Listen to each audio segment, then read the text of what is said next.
Hi guys, this is Sir Jabi. Okay, Sir Jabi, shake, shake, shake, your international mathematics teacher. Okay? Our new topic for today, guys, is we have L'Hopital's rule. But before that, shout out muna natin yung mga followers natin dyan, our students, grade 11 students, math major students. Okay. Laban lang tayo, shake, shake, shake lang tayo. Now, what is L'Hopital's rule, Sir Jabi? Okay? What is L'Hopital's rules? And when can we use and what is the application of this rule in solving certain mathematics problem? Now, I will give you an idea. We will use L'Hopital's rules in solving, okay? In solving limits of function, okay? Limits. Now, usually, if we are going to solve limits of function, we usually use direct substitution, right? Okay, I know, direct substitution, gaya ng x mo, nagamit ng direct substitution because pag hiwalay ninyo, mayroong agad na substitution. Okay, kidding aside, let's proceed. Now, for example, Sir Jabi, we have certain function, we have certain limits of function. If we will use direct substitution, ang answer, the result is infinity over infinity, or it could be 0 over 0. This is what we call, okay, what do you call this one?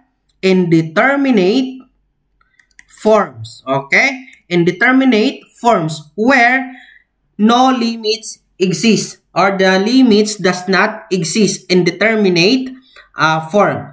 So, kapag yung ating sagot sa direct substitution is infinity over infinity or 0 over 0, we will use now L'Hopital's rule. Okay? For example, Sir Jabi, we have limits f of x, g of x.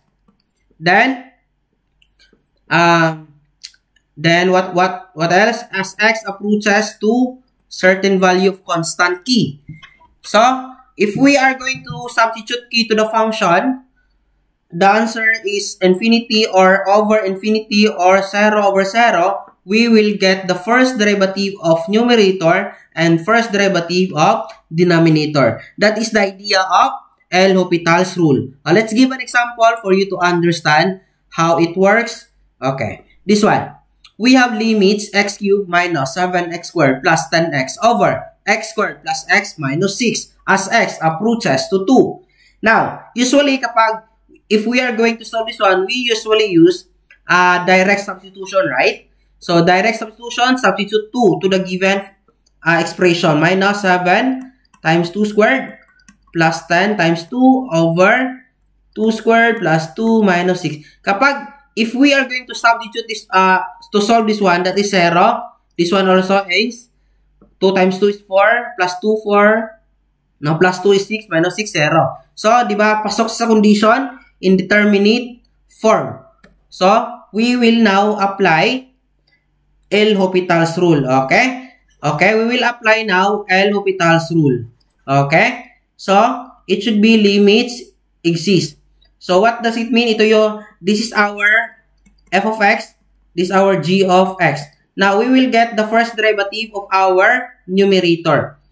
Review xn, power rule of differentiation, that's one. Ito, derivative ng x cubed, 3x squared. Negative 7x squared, negative 14x. Derivative ng 10x is 10 over derivative ng x squared, 2x. Derivative ng x is 1. Derivative ng negative 6, constant, 0. Limits as x approaches to 2. Dito, we will now apply direct substitution.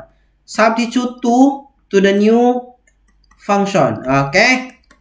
This is how we use L'Hopital's rule, guys. L'Hopital's rule. Okay? The answer this one is negative 6 over 5. Negative 6 over 5. Our answer is negative 6 over 5. Okay? Shake, shake, shake, Sir Jabi. Okay?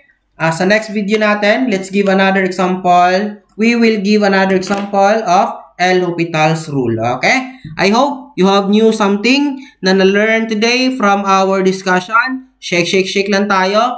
Shake, shake, shake.